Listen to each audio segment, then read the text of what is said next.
Please give a warm Georgia Tech welcome to our guest, Lesley Grady. Good afternoon. Everybody can hear me well. Thank you for coming. I'm excited to be here. I got to work on that bio because it's starting to date me a little bit. Just to say she has a lot of years of experience. But it's really a pleasure to be here. Thank you for coming. I had my folks take this picture of me. Okay, so I had them take this picture because I really wanted to speak to the power that's within all of us. So let me just start by asking, call out, who's your favorite superhero? Who? Oh my goodness. Wonder Woman? Huh? I hear you. I hear you. Who else? No other fans? No other superheroes? So, Iron Man. Why do you like Iron Man? He does. And he's funny, right? Nothing like humor, as a power. All right, so here's the second question. What's your favorite superpower? Did you say love? Oh, I love you. What else? Superpower. She's catching typos. What else? Superpower. Every language. Pretty cool. Pretty cool. All right, so I'm going to switch on you a little bit, get a sense of who's in the room. How many of you guys currently volunteer with some kind of nonprofit or in some kind of community effort? Raise your hand. Okay. So this group here doesn't do a whole lot of volunteering. Got my eye on you. So how many folks in here believe that you have a role in making the world a better place? Okay. Hoping to see all of you. I bring this up, and we'll come back to this theme a little bit, but the answers to those questions are really the source of your power, right? Of all the power that you're going to get and grow in your career and in your lives when you think about how that moves. So let me start off with a little bit about myself. So I've had a crooked path to get here, very crooked. I work in philanthropy, as you heard. I've been there for several years, but it was not direct by any means. I started off, and I actually was supposed to be a broadcast journalist. And I had a side gig in my mind of being a film critic because I loved movies, right? So I started with what I loved.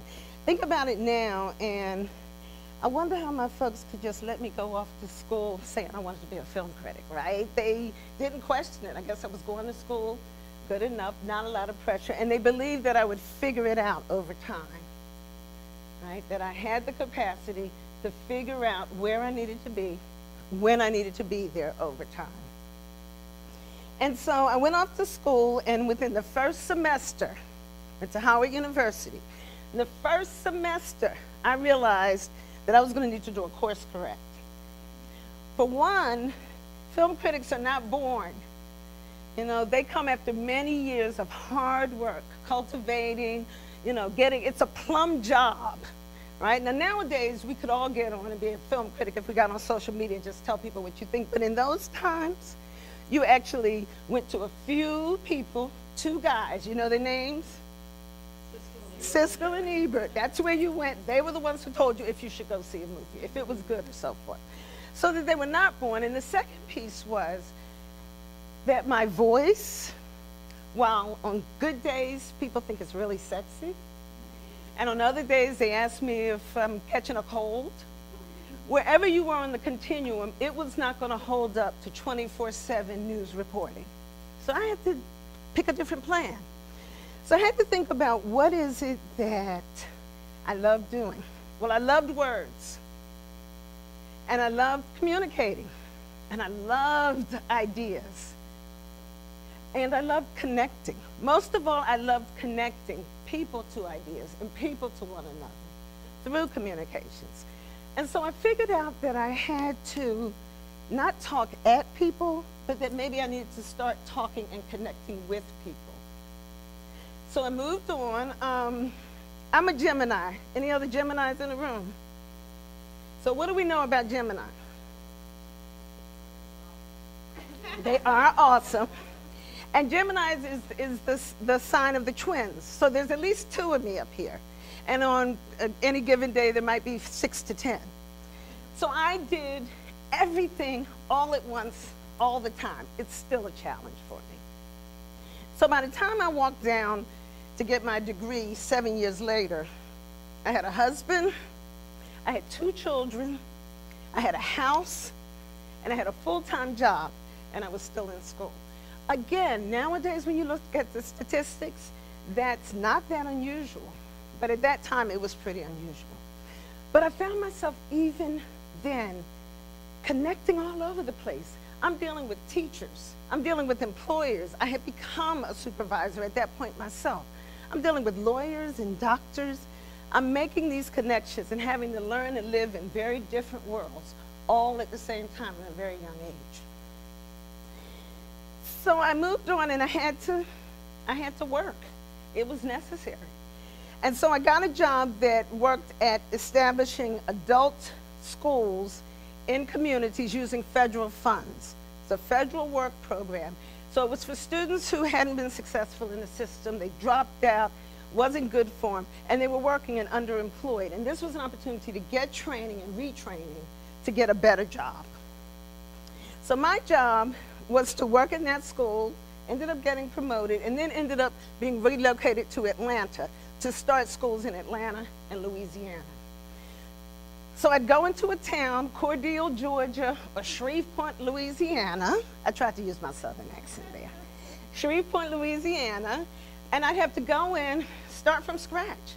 I'd have to find the local government, talk about the grant. I'd have to find a realtor and find space.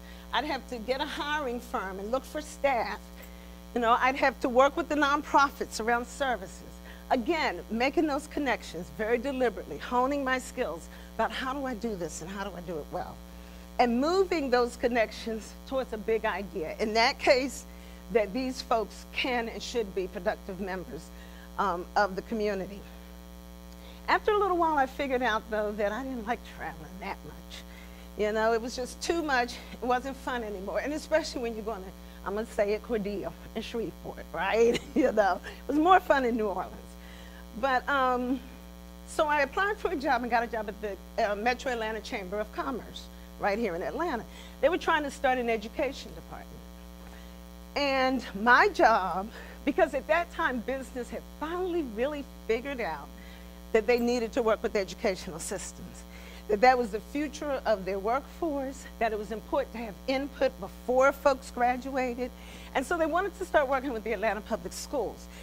And so then my connection work got really much more nuanced, right?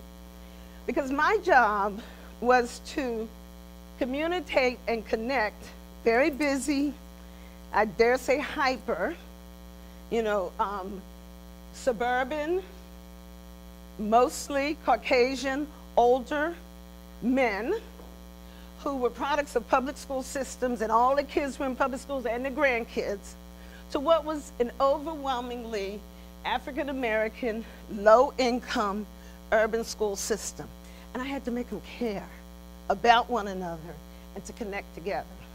So that pulled on a lot of strengths, but I was able to do it. I think we had a good venue. So good, in fact, that we kind of turned over the school board and brought in a new superintendent. And this guy challenged me.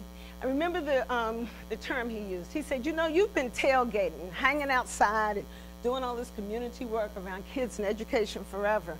Why don't you come on in the stadium? Come work for me. So I said yes.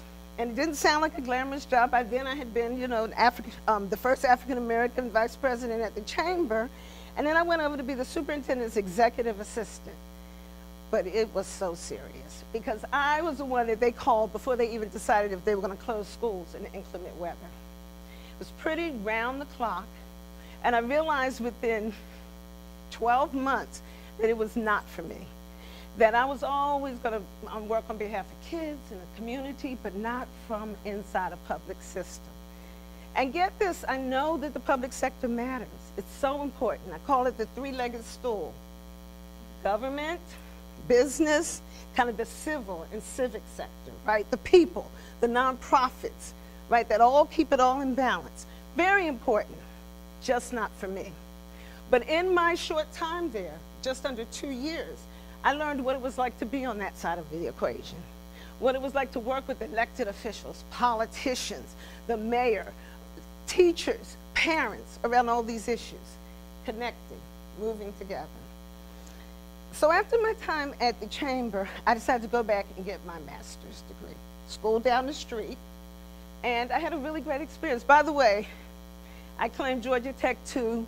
My daughter's a Georgia Tech graduate, now doing really great work. So you guys are in my heart, and certainly were in my pocket for a long time. It's true. But I just had a flash of some public hearings that were on lately where there was a lot of water gulping. Don't let that happen to me here. But at any rate, so I decided that I wanted to do consulting because I was a student. So I wanted to do it a different way. So I had braids down to here, and I was just hanging out as a student. I had so many clients. I didn't even put together business cards because I had a good network. I had 2 clients in particular, one that did international work. And so I went all over the world doing facilitation and training with this client. And the other was a local firm where I really started tasting for the first time philanthropy because I gave out this firm's dollars and money and community engagement here and in a couple of other states. And I did that for 5 years. But then I decided it was time to re-enter. And why? Because I was lonely. I got to tell you, consulting is really cool. You get to work in your pajamas, get to work on the back porch, you do your thing, right? But you don't have anybody to talk to. It was isolating for me. I remember one Thanksgiving when I had 5 clients who invited me to their Thanksgiving kind of event and celebration, but nobody asked me to make my collard greens. And I make really good collard greens, right? I'm the kind that is better when I interact with people. I'm better when I go back and forth. I'm better when I get a drink after work or I'm around the water cooler because I feed on that interaction. And so I was lonely, so I decided I want to re-enter kind of more traditional work. And there was this gig at the Community Foundation for Greater Atlanta. I knew a little bit about them already. I had done some partnerships when I was at the chamber with them. So I went in to talk to them. And I got to tell you, and I just think this is so ironic, but every man in my life told me that I was crazy to think about this gig because it was demotion. I was going to be a senior program officer. Shoot, I've been a president. I was in Jet Magazine, okay? And I'm going to be a senior program officer, a few levels down. It was less money. I was doing good with consulting. I mean, I was making good money, and if you're creative, you don't always have to pay the same amount that you might when it's coming regularly at your check. Like, I was doing really well, set up my office, but I was also lonely. And I knew that this place offered me that kind of nexus point of people and commerce and the civic sector and elected officials and nonprofits and folks on the ground that I had been craving.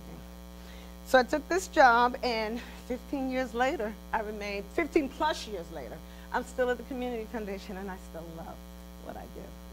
So it's really windy, right? From state work, different states, different countries, to where I am now.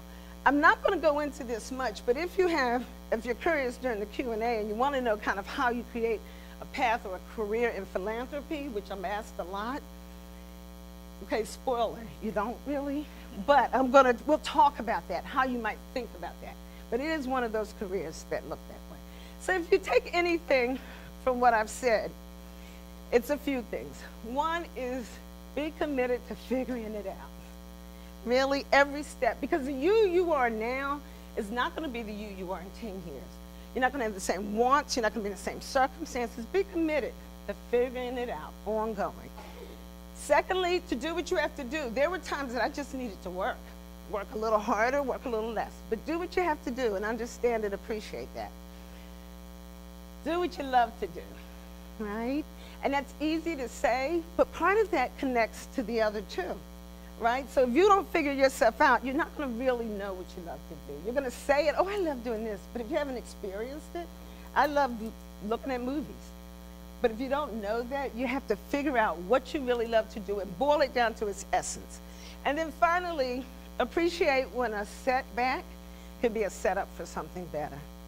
You know, there were a couple of points that I could have been crushed, right? That I had done things and made moves, but they ended up taking me to a very different place. So, I think I see a lot of friends in the room, but let me tell you a little bit more about the Community Foundation. We are coming up on 70 years old, and we connect passion with purpose. We work with about 900 individuals who have done well in their lives, and they want to give back. And we provide them with opportunities through really strong nonprofits and other community efforts to give back, and to give back meaningfully. We're at $1.1 billion in assets, and each year we give out over $110 million in grants. 70% of those grants stay in Metro Atlanta. How many folks here have even considered working in the nonprofit sector? Couple, I love it. We need you. Thank you. Really, really important work. Well, let me tell you, you're not alone.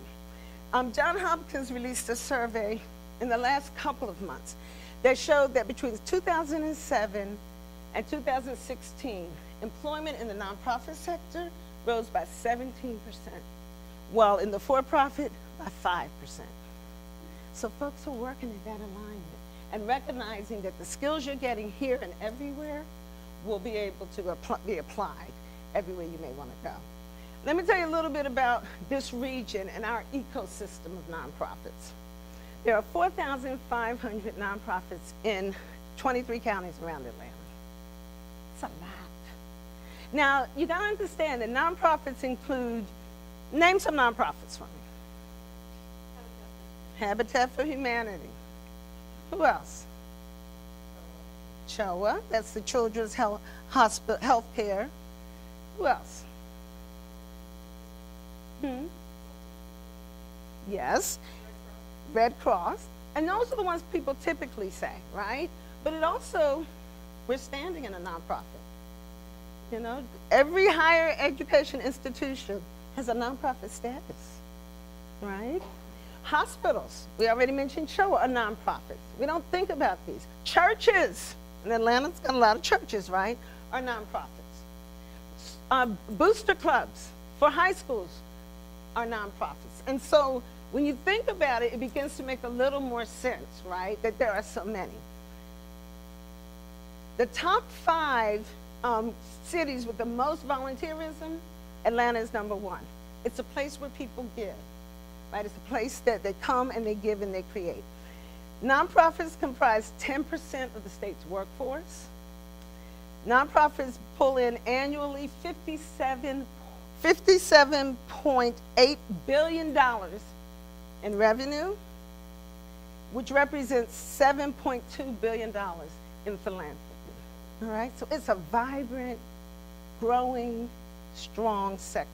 And now we're even moving into that space where we have that mix, like that 4th sector, they call it, where you have the business aims and the nonprofit social impact working together. And I'm excited about that. So what do I get to do? I get to recommend and visit and participate with organizations that are feeding folks, right? The amazing work that we talked about, that are doing exercise, that are pulling people together in civic engagement and civic capacities. I get to work with amazing people who make this work even stronger, who make it super. You know, like Joel Cowan. Joel is a senior advisor here in the school. He heads up the Servant Leadership Program. He's a donor at the Community Foundation, avidly committed to Peachtree City and Fayette County and addressing its issues, and willing to give of himself to do the work. I get to work with Mabel Brown, who started an after-school program in Adamsville, and she was just tired of seeing those kids hang out after school with nothing to do. I get to work with Mayor Bottoms, who has come out in a big way and said, no, we are going to make sure that people can afford a place to live, a home, can build an asset. I get to work with Anna Pender and Mindy Cowell, who work at the Community Foundation with me and are Georgia Tech grads, right? And Johnny, where's Johnny?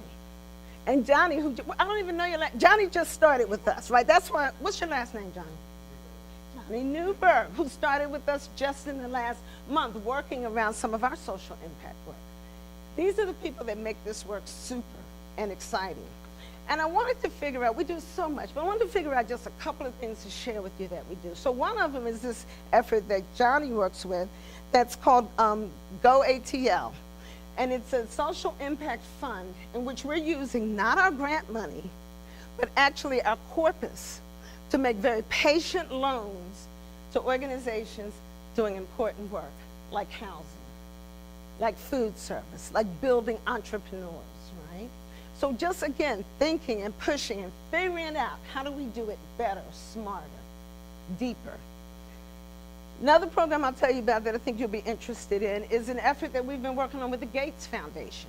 Because Georgia is only one of 2 states that offers no needs-based aid for going to school. So we all know about HOPE, right? I'm not gonna ask you to raise your hand for who's getting HOPE or who's not. I used to tell my daughters, keep hope alive, keep hope alive. And they intermittently did. But Georgia is only one of 2 states that if you can get in school, if you're doing well, if you got the passion and ambition, but you just don't have the money, then you're out of luck. There's no public aid offered to you. And so we've been working to make people aware of that, aware of the fact that HOPE only covers some 60 to 70%, aware of the fact that for so many students who we need, African American, Latino, immigrant, refugee, low-income students, the difference between staying in school and not might be if your car broke down. You know, might be that suitcase to get you to campus. And we don't offer any of that help. So we've been pushing policies to work on that. And the third program I'll tell you about is actually represented in a couple of these pictures. And it's an effort that we've had for 20 years, 20 plus years, called the Neighborhood Fund. And actually Mindy works on that pretty much full time.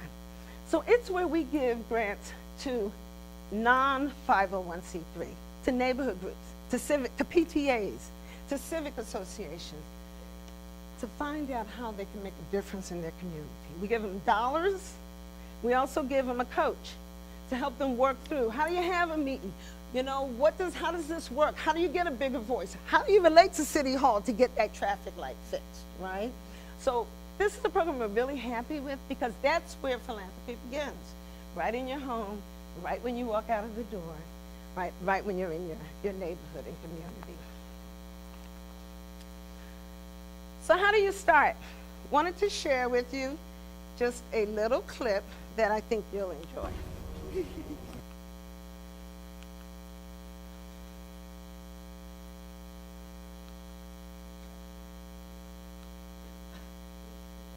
Go back.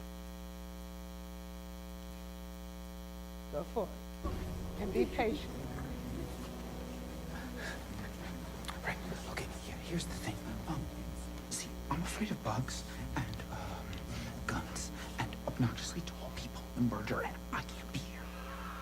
It's really cool. You guys seem ready to do battle and stuff, but full transparency, I've never done battle. I've just pushed some people and run away. Save one. What? Save one person. Which one? Don't talk, don't fight. Get in, get one out. And then? You'll know. Okay. Just one at a time, and you'll know. You take that step, you make that move, you give of yourself, you extend, you work to figure it out, and it becomes evident and easy where you should be going. So name some philanthropists for me. I need some audience participation. When I say the word philanthropist, give me some names you think of. Who? Bill Gates. Big one. Fuqua. Bernie Marcus. Warren Buffett. Really great philanthropy, really cool folks. Did any of you say me? You? Because we're all philanthropists. Yes, it's about money, and yes, money is very important. But it's also really about that time that you give, that volunteer time, and the talent you give. So if you're really like great in technology, let's say for example, then how do you use that to get your work done and also to connect that grandmother to her grandkids via Facebook? And she was petrified to even turn the computer on before, right? How do you take that artistic bent you might have in your course and in your mechanical work and actually work with young kids who are abused to actually draw and work out their issues and feelings, right? How do you move and leave some of that tech behind and just rock a kid at Grady Hospital who's been born addicted? That's philanthropy. That's where it starts. That's where it's really important. I will tell you, as I mentioned, myself, I dare say Anna and Mindy, I don't know that we started off saying, I want to work in the nonprofit sector. Then came to tech. I wanted to be in journalism. But what we did was find out what we wanted to really do was make a difference, and we need you in this sector. The world is big, and it's huge, and it's got a lot of problems. And we need you to take that step one by one to help us to address them.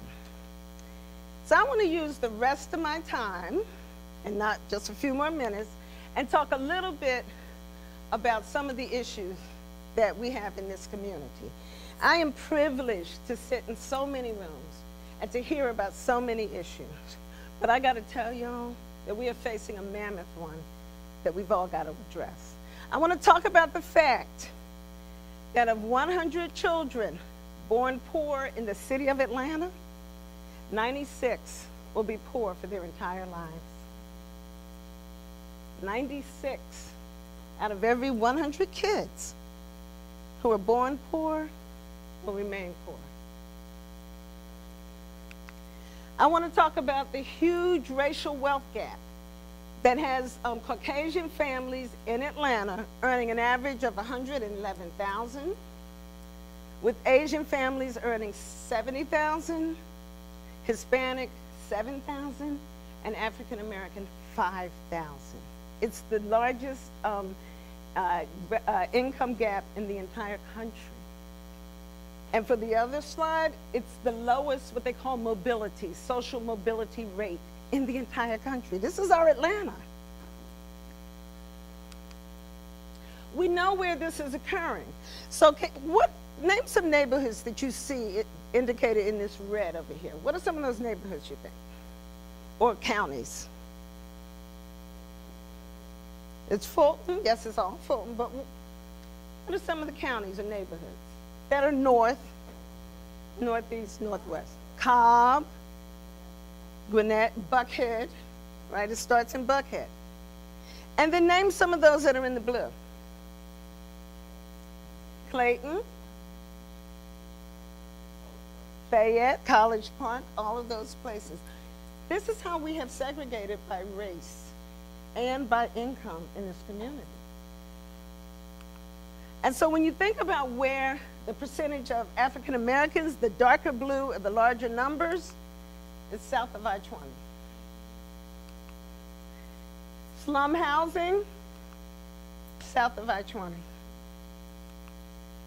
No high school diploma, south of I-20. People with disabilities, south of I-20.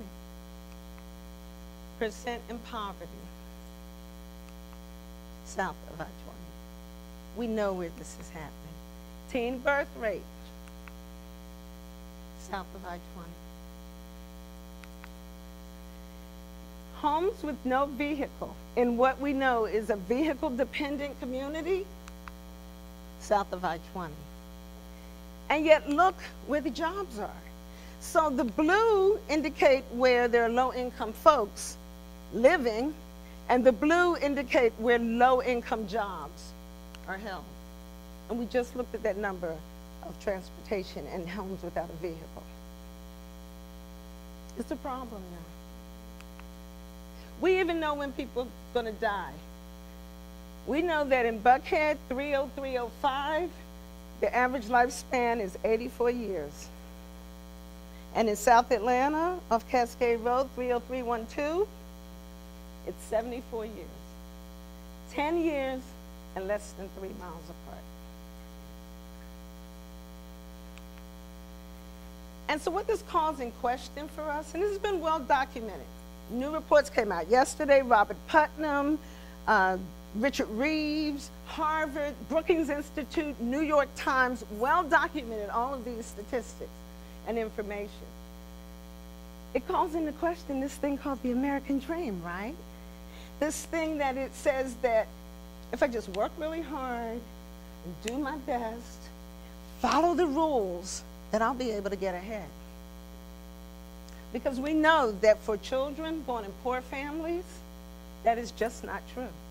They don't have the access, they don't have the vehicles, they don't have the supports to be able to get ahead. And we know that for poor Black and brown and immigrant children, that it actually has become a nightmare. Because 96 of every 100 will never not be poor in their lives.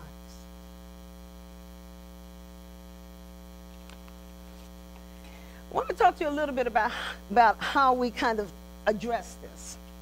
So what we've typically done, particularly in philanthropy, is to make sure that we give equal stuff to everybody. You know, you've got an opportunity to go to school. You've got an opportunity to get some food. And so it's been equal, what we've given, but not necessarily productive. But it's really about what we've put in. Equity requires a new lens.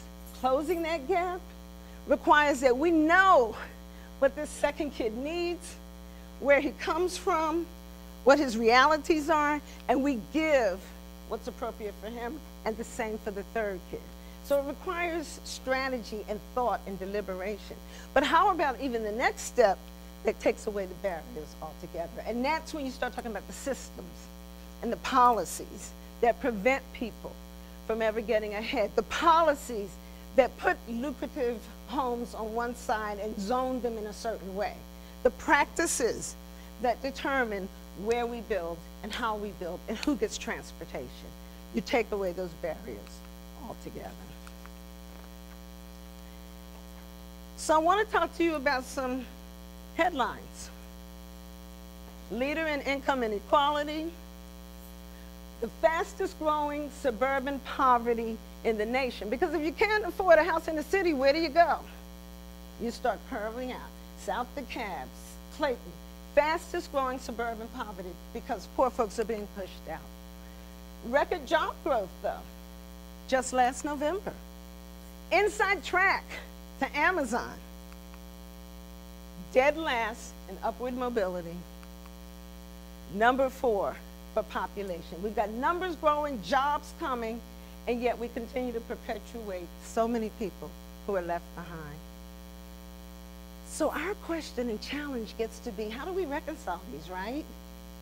How do we make sure that when we grow, and as we grow, because we like growing, that everyone gets to grow?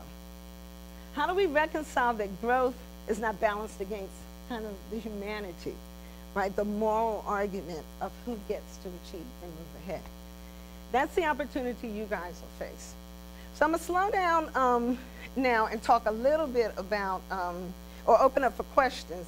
But I guess I would just say that it starts right where you are. And you don't have to work in the sector. We want you in the sector. We like you in the sector. But you don't have to work in the sector. There's so much you can do right here, right now, on your own, to really begin to drive this notion of equity, closing that gap, making sure you think about your work deliberately, think about your volunteering deliberately. Take that bus, take that Uber, knowing what that means. It's so funny, we had some visitors to the Community Foundation a couple of months ago, and they were from our neighborhood fund, and they had to get out of the parking lot. Well, they'd been there a couple of hours, and it was $15. And a woman said to me, that's more than my hourly wage to park and come to your meeting for 2 hours. So my mind is, why do I have her coming here, right? That's on me. That's the thinking I can do, such that I don't have to put people in that position. I want to end with a quote from my newest superhero. I told you I love movies, right? But my newest superhero, which is Black Panther. In times of crises, the wise build bridges while the foolish build barriers. We must find a way to look after one another as if we were a single tribe. Wakanda forever. Questions?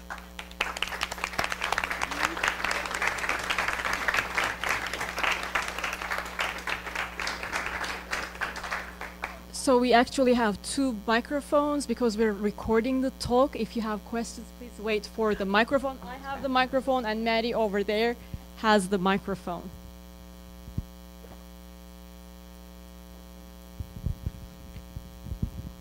Perpetual inequality and increasing inequality is really a structural problem, and a big one.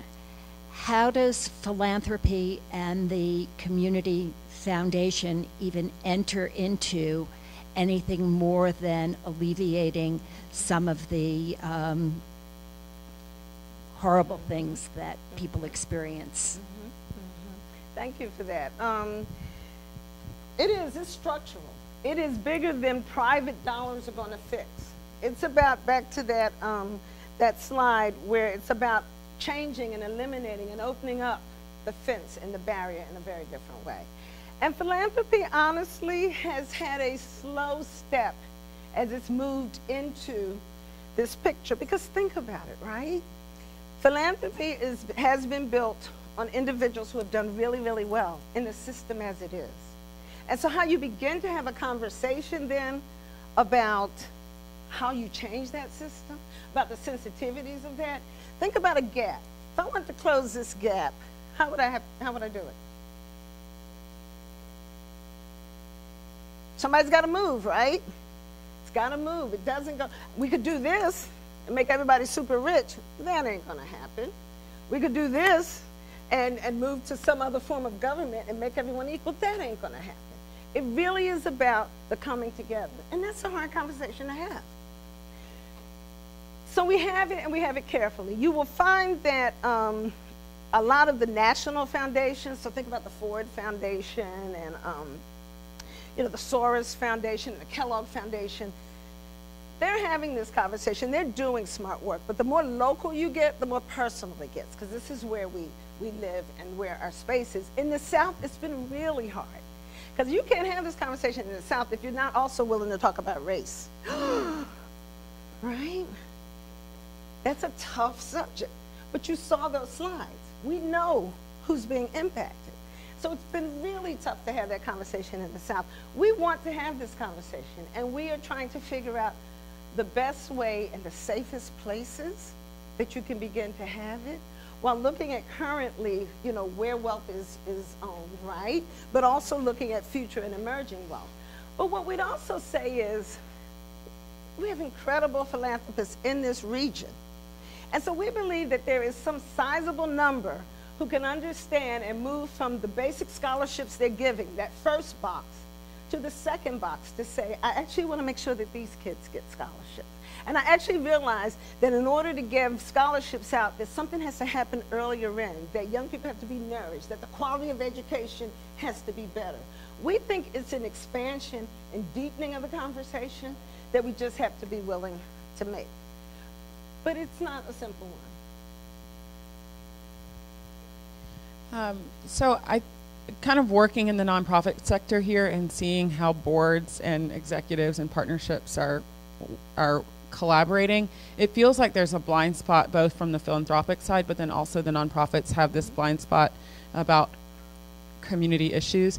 What tools do you feel like specifically, like, are you all changing the way you write grants or receive grants or the RFPs or like demanding more diversity and inclusion or attacking a lack of mutuality? Like what tools are you all using to kind of help nonprofits come to the line and their boards come to the line and your philanthropists? I mean, thank you so much for that question, because that is really at the crux of the issue, right? You're not going to appreciate what it means to be inclusive and diverse if you're not inclusive and diverse, right? And we find that that is an ongoing, recurring, tough challenge. So many of the boards of nonprofits are not diverse, are not inclusive. They're providing programs, great programs, maybe, to their clientele without the voice of the clientele engaged in the discussion. Some of it is the way this sector is funded and the way it works, right? So you've got nonprofits doing really great service who get their funding from donors who are, wealthy individuals, foundations, and so forth, but provide those services to clients who really have no voice in them. So if I was Starbucks, I stopped here and got Starbucks. If you didn't like my coffee and I was getting services, you'd stop buying it. The clients really don't have any say in it because I'm torn now because I got to keep getting these donors in. And to get these donors in, I typically default to getting boards that look like these donors, right? So I get people who can bring in the money, right? Because it's all important.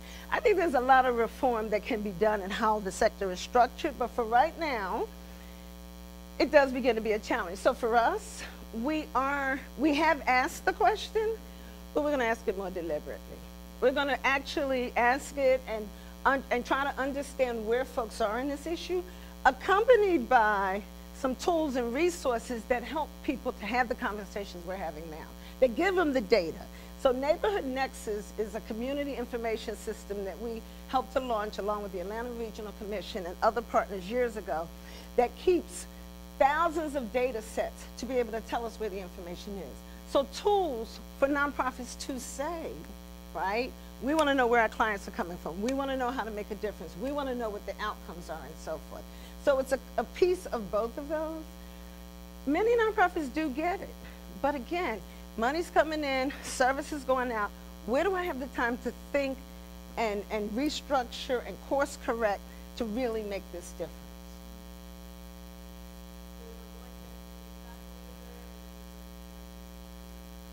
Okay. Hi, do you think equity should be the only measure of success or like the goal that you're trying to achieve, or do you think there are other measures that you're striving towards? So I might need a little clarification. What I think I can say we believe is that, or we know, and this we isn't the community foundation, this we is every CEO, every speaker who's come here every day. What we have now is not sustainable, right? That you can't have a gap like that and expect to thrive in the future. So we know that. We know that we have got to figure out how to include more of the people that we need for the workforce, for society, and so forth. So that's what we know. So give me a little bit more when you say the only answer.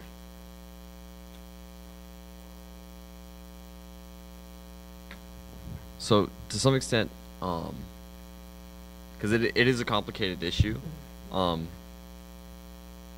like, so if people are presented with an opportunity but they say choose not to take the opportunity, like how do you alleviate something like that? Because like if you give two people the same opportunity, if one person takes it and one person doesn't, like you're gonna have a difference in equity there, right? But it's not because of a systemic thing, right? Right. So I think there is, thank you, because there is absolutely a difference between systems that perpetuate inequity and individual choices about lives and so forth, and about what they choose to do. There's absolutely a difference. We're talking about the systems that keep this in perpetuity, where again, we put transportation, where homes are, where schools are located, funding for schools and so forth. But I gotta also tell you this, in every neighborhood, every community that I've ever been in, every program, I've never heard any mother say, I don't want my child to be successful. So I think you gotta start there, right? So if indeed that child doesn't end up successful, or there's not a program that's taken advantage of, then you gotta go deeper and say why. Back to that second slide, right? What's distinguished, what's different, what needs to be done? Because I don't think anybody in here doesn't want to thrive. And I think it's going back to that core question and answering that honest question. Hi, I'm not from Atlanta, and I was just kind of curious about what the unique challenges are in Atlanta that led to those graphs. For example, I'm from an area that does very poor transportation, but the inequality is not that level. What can you give me a little bit more about what Atlanta-specific issues are? A couple of things, I think. One is, so let's just take housing. There was a very famous, it was called the infamous redlining map that actually targeted for Atlanta neighborhoods that were going to receive dollars for funding and federal dollars and so forth. in 1938 that exactly mirror where you see the wealth and the lack of wealth today. In Atlanta, when it came time for school desegregation in 1973, while every other southern city was fighting and don't want to do this and what are we going to do, Atlanta took a very civilized approach that I think now we get to question, right? But the civilized approach was called the Atlanta Compromise. And it meant that instead of quibbling over students, we're going to work for greater parity in the administration. So for every Caucasian teacher hired, we're going to hire an African-American teacher. And every Caucasian administrator promoted, we're going to promote an African-American. And so what happened is within 12 years, the system was 100% African-American, right? But that's the kind of decision that was made at that point. Another piece, and I applaud this, but it had unintended expectations. Atlanta, the reason we're not, Birmingham or Mobile, all great places, right? But the reason we are that jewel of the South, and we did that, is because people went in the back room and said, this isn't going to tear us up, the 60s and these huge issues of civil rights and so forth. We're going to come up with civilized solutions. Those civilized solutions didn't really involve the kind of conversations around race and access and equity. It was deal cutting. We are really great with deal cutting, but what we ended up doing was coming up with a facade that really didn't address those folks on the South Side and didn't meet their needs. Those are just a few, but they run across in health, and a number of other areas that are really critical to having us to the point where we are. Atlanta has the Centers for Disease Control, which meant that we ended up spawning, I'll say, a lot of HIV/AIDS agencies because they were studying it. So the agencies came here, the smartest and best and brightest. So we had a strong network of HIV/AIDS agencies. We still do, more so than many other places in the country. But it meant that if you were in Alabama or Cordele or Valdosta or whatever, you came to Atlanta for services. So we had all these folks coming in because we had this network, but we didn't have the attendant other supports, housing and access for these individuals to come and thrive. And so it's easy to do, hindsight is 20/20, but I will tell you, if you're in the South, it's all twisted with history and place and the war and race and all of that.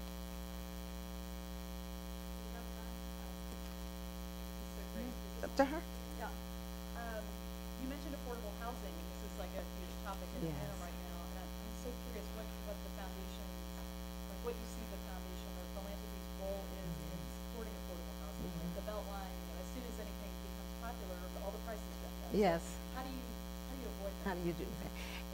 It's a tough issue, right? Because again, the folks who are donors in our institution have done well in this city. We want people to do well. It's not an either or, right? So around the area of housing, we've actually have staff who've been on probably a dozen different task force and conversations around affordable housing. And we think that the first issue is by first coming in the room, private developers, philanthropists, nonprofit developers, and having the conversation. It's got to be a conversation where for private developers, they don't, lose a lot of money building homes that won't pay for themselves, right? Because they're not in business to lose money, right? But then for the nonprofit developers to provide their best and their strongest in terms of resources and support. And now we got the municipalities involved. So one of the things that Mayor Bottoms is looking at is, what are all the lands and parcels that are owned publicly? The schools, the Atlanta housing sites that haven't been used. Many areas that the city could purchase and then reuse that we hadn't really put in the equation until we got into the room. So it's going to require real thought. The other piece is, how do you begin to build communities such that, take the West Side, we see all this going on the West Side, right? That allow people to stay in their homes who've been there all their lives, right? So keeping housing and aging in place for people, along with newer people coming in. So it's not one or the other. Not without dialogue, and it is a tough question. For the Community Foundation, we're at all these tables. We think we're going to be able to have a big impact through this Go ATL fund, because we've really never had large discretionary dollars to actually spur housing itself. It's very complicated, it takes a lot of money. But we think we're at the right table to spur dialogue and conversation. And just a little bit of trivia for y'all. 80% of the wealth in the Community Foundation, 1.1 billion, is real estate and housing connected. I mean, think about it. Atlanta burnt down, right? There was a whole lot of stuff that could be done. Land to be bought, developers, the lawyers who cut the deals. The wealth in Atlanta is tied to the land and real estate. And that is most of the wealth that we have in our corpus.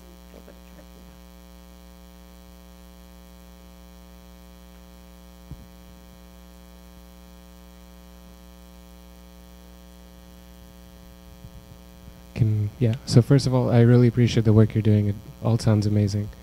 I was just wondering, we touched on structural problems a little bit, but what steps are being taken maybe to promote a healthier lifestyle between these communities? Because I guess you are what you eat, and there are issues about, maybe healthy food isn't as affordable or anything. But yeah, I was just wondering if something like that is being taken care of, because it does start with how you feel in the morning. Yeah. And the ability to get up and to move, and kids' ability to learn because they're not hungry, and all of that. Yeah. Yes, I'm proud to say that there are some things that we're really doing really well. Not we, the Community Foundation, but we as a community and in this state. One of them is the growing food movement, right? I mean, Georgia's roots were agrarian, and we are going back to that, right? And so you see so many more farming, food-related, food cultivation efforts that are not just looking at big access, but are trying to find creative ways to provide fresh food, right, to people and to individuals. So we're working with Grady Hospital, who finally tore down that big old McDonald's that was in, has anybody ever been to Grady Hospital? That's where poor folks go. And they had a big old McDonald's as you walked out for like families waiting, like, duh. They're tearing it down. And they're putting in there a fresh kind of produce place where folks can go in, get fresh produce on their way in and out, and they're operating a program where, in addition to giving you your prescription for your medication, I give you a prescription for fresh vegetables and fruit and a place to go downstairs to get that filled. So by being creative in ways like that, I mentioned some of the other important pieces of the work. So let's just think about it. Fresh food, I got fresh food. So I had McDonald's before. Now I got a rutabaga and a squash. What do I do with that, right? So again, think about that kid in the middle. How do you begin then with the kinds of supports and access to show folks how to cook healthy, right? What you do with this, all the great food you can have with this, because if I didn't grow up with that, I'm not gonna know how to use that. So again, really going beyond just here's the food, but here's how you use it. I mentioned that we're doing great in that. We're doing great there. We're also doing great in early education. Just want to tell you, there's a lot more to go, but this state has figured out that if kids' brains don't develop early and young, that they're not going to be able to thrive, get through school, which is that great, education, that opener needed. So there's some places we're doing really well and could continue. So we are out of time. Thank you so much for coming and giving this interesting, important talk. So let's give another round of applause. Thank you.